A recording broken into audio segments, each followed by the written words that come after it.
Associação dos Restaurantes Lusitanos. A Associação dos Restaurantes Lusitanos, em ação de depósito em consignação judicial, pede a este tribunal a definição de credor certo e determinado para a destinação dos pagamentos pelo fornecimento de língua bovina portuguesa.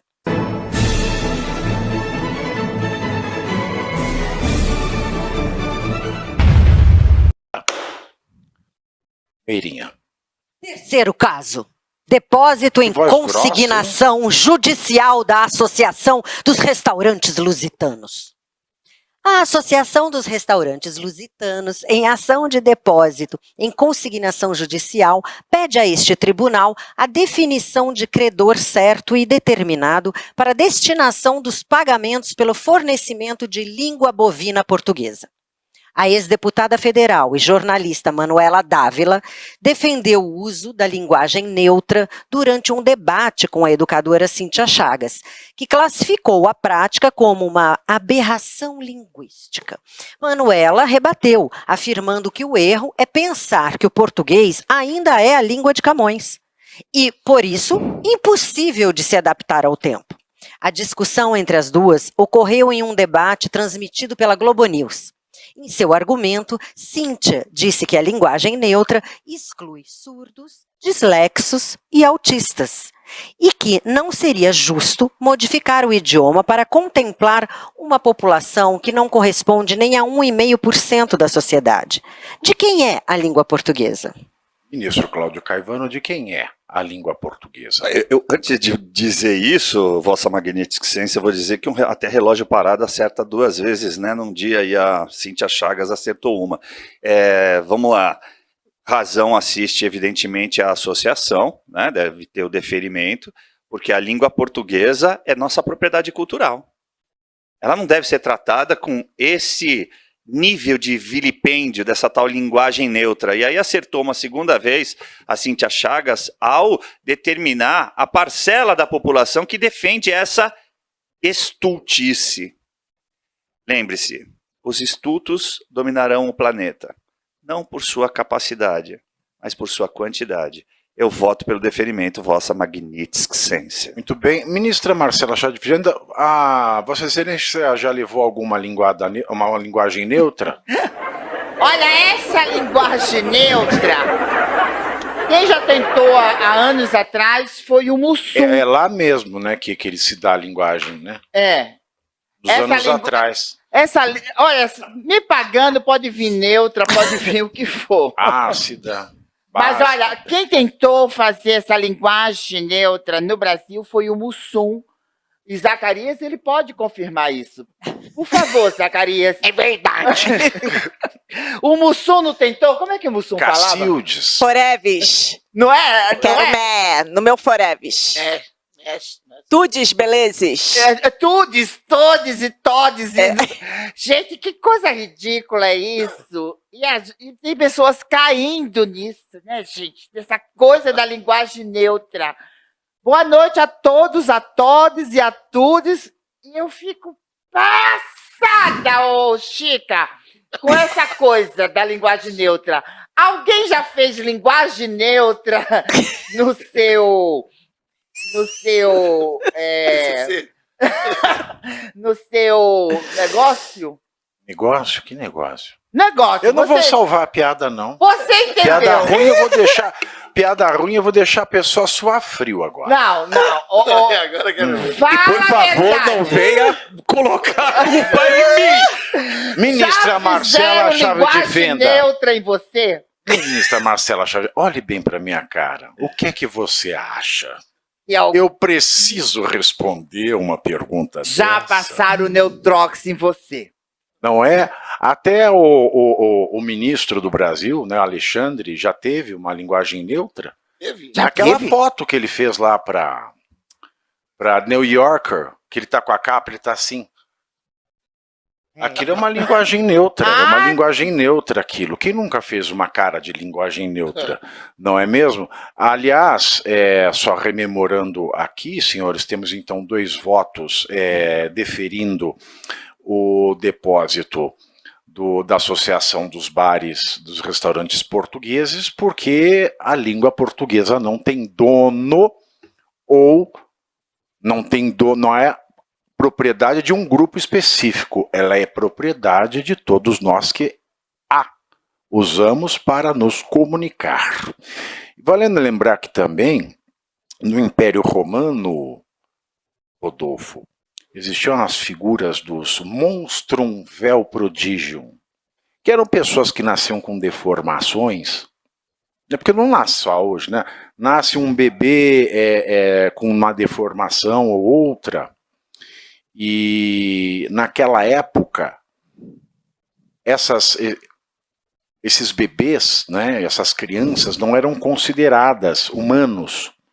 Eles eram classificados como monstrum vel prodigium, era a denominação do direito romano na época. E para esses monstros do direito romano, usava-se partículas de artigos diferenciadas, ou seja, usava-se um pronome neutro para se identificar e se referir a pessoas que se queria excluir da humanidade. Essa questão de linguagem neutra, em meu humilíssimo entender, é uma forma de excluir populações da humanidade e não de incluí-las. Pavinato, excelência, eu acho sensacional trabalhar contigo nesse, e também agora com o Caivano, porque vocês têm a oportunidade de corrigir o meu português em diversos momentos aqui, e vocês não fazem isso por uma questão de educação. O que eu quero dizer com isso? Para uma pessoa que foi alfabetizada muito tarde, é muito difícil falar o português correto. E eu terminei a minha escola muito tarde, depois dos meus 20 anos, porque eu tentei ser jogador de futebol e tive que abandonar a escola. E hoje, já no curso de publicidade e propaganda, eu já sofri muito com essa questão de você conseguir colocar a palavra certa, o tempo certo no verbo, A língua portuguesa ela é muito difícil, é muito difícil, ó, eu já querendo falar de... A língua portuguesa, ela já é muito difícil por si só. E aí tem gente que quer complicar ainda mais a língua portuguesa. Sabe, só um segundo, ministro. Claro. A Meirinha, ela vai buscar meu diurético, pode continuar? Perfeito. Obrigado.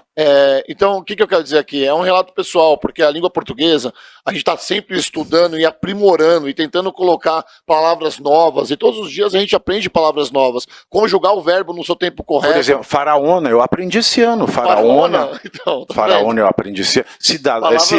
Cidadões. Aprendi esse ano. Salma de palmas, expressões idiomáticas novas. Nós temos né? uma excelente professora de português como vice, como o que ela é mesmo? Como vice, Como vice de alguma coisa. Né? Vice-esposa. Não, ela é esposa. Ela é esposa. Eu quis fazer uma piada aqui. Um dia foi vice, né? Um dia foi vice. Hoje ela é titular. E o que eu quero dizer com isso? Que eu acho um absurdo vir essas linguagens neutra ou a linguagem neutra para complicar ainda mais, porque uma minoria não se sente favorecida em algum grupo e agora elas querem validar a seu grupelho, sabe, se colocando uma linguagem própria para aquela comunidade. Na periferia, você tem a gíria, né? Todo mundo fala em gíria, tá certo? De sexta-feira geralmente tem. Não, gíria é uma coisa, gíria é outra. Gíria. Na periferia Você tem o gíria do seu Creyson. E as gírias do seu Creyson, exatamente. Agora, esse povo que se diz ser intelectual, querem obrigar de fato essa linguagem neutra. E olha só, eu estava lá na Sanfran, na semana passada, num curso de júri, numa aula sobre júri e tal, e na hora que uma mulher, uma juíza, Pavinato, uma juíza, excelência, foi dar bom dia, ela falou, bom dia a todos, a todas e a todes, dentro da Universidade de São Francisco, dentro da Sanfran, curso de Direito. Eu olhei aquilo e fiquei, cara, não é possível. Mas aquilo está pela hora da morte, Rodolfo. Eu falei, não é possível, tenho tantas referências boas, você se formular, sabe? Fala Mas isso português isso em antanhos. Então, em antanhos. Outrora. E eu fiquei pasmo, eu falei, cara, fiquei perplexo. Você sabe que ontem eu fui Ontem eu tive uma audiência. Parabéns. Ontem eu tive uma audiência, né, criminal, né, que eu sou réu, obviamente, né, que eu sou um serial difamador no Brasil, que eu tenho processo por crime de opinião. Aí eu fui à audiência como réu, né, não como advogado, como réu. E aí na audiência, né, a advogada novinha, né? Novinha, quando ela nasceu eu já não tinha prega mais. Tão novinha que ela era. Aí ela se dirigiu a mim assim, falava assim: o senhor, por favor, responda a minha pergunta, sim ou não. O senhor disse isso. Eu falei assim, a senhora está muito audaciosa, né? Querer fazer a pergunta e querer determinar como eu respondo. A senhora saiba que eu... Aí ela virou e falou assim: eu estou aqui na qualidade de advogada, exijo ser chamada de doutora. Aí eu falei, menina, você já viu minha titulação acadêmica? Você tem que me chamar de Vossa Excelência na audiência. Aí o juiz mandou parar a audiência, falou assim, não quero mais ouvir essa advogada perguntar.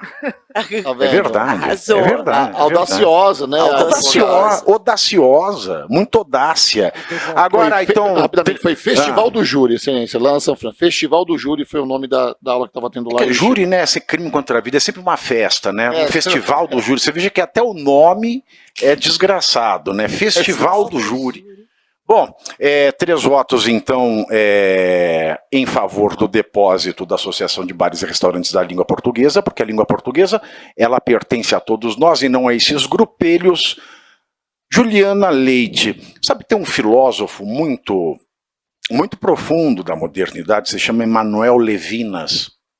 Emmanuel Levinas, quando ele fala dos grupos identitários, em especial quando ele fala dessa tentativa de se formar linguajares diferentes para cada grupo, ele diz o seguinte: o que esses grupos, na verdade, eles querem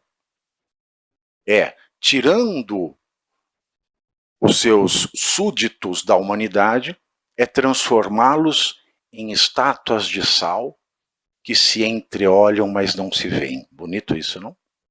Ministra. Eu vou ter que discordar de vocês nesse caso. Eu estou com a minha companheira de Leblon, Manuela Dávila, de Porto Alegre, né? Porque, assim, se você for lembrar, nas Alexandrias já se falava a linguagem neutra. Isso tudo começou com os eunucos. Foi Alexandre o Grande que inventou, entende? Os eunucos, eles serviam como go-go tem boy. Aquela música, conhece? Qual? Aquela José estava no Egito, mas ele não estava só. Não conhece, ministra? Não. Foi pra casa de Potifar. Isso! Eunuco de Faraó. Exatamente! Eunuco de Faraó. Eunuco de Faraó. Só comigo. Foi pra casa de Potifar.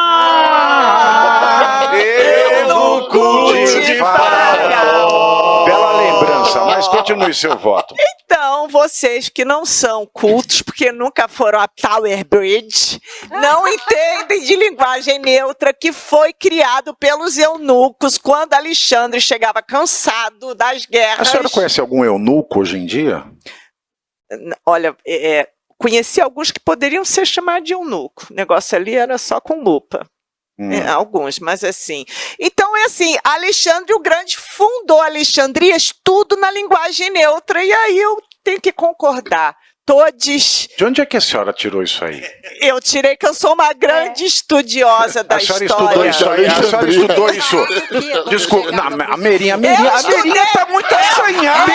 A Merinha que ela faz pergunta. Eu estudei teatro, ela acha que faz pergunta. Logo nós vamos ter um escrivão entrando aqui. Vocês podem perguntar no chat GPT.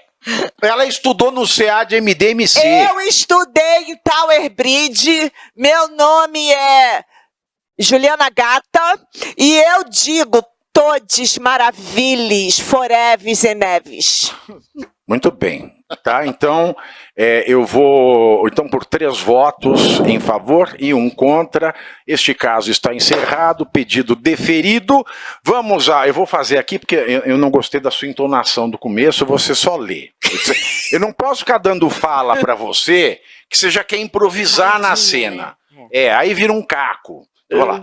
4º caso: Chulipa contra Carlinhos Maia. E você aí já está preparado para ter todos os argumentos para dizer que Marx não foi um cara legal, para dizer que o comunismo não é um lugar para diversidade, para desmontar essa grande fake news histórica da esquerda, que é repetida por nossos professores de história, de geografia, de sociologia, que é repetida nas universidades, que é repetida nos livros. Está preparado para dizer por que Marx não era um cara legal e por que todo marxista raiz também não é, e porque o comunismo é terrível. Você já leu Nos Anais de Marx? Pois é, aqui nesse livro você vai encontrar tudo o que você precisa saber para responder aquele sabichão que diz que Marx é um cara legal, pois não é. Leia agora Nos Anais de Marx, a trolha do comunismo transviado para encaçapar idiotes. À venda em todas as livrarias do Brasil, pelo site ou nas lojas físicas. Não deixe de ler.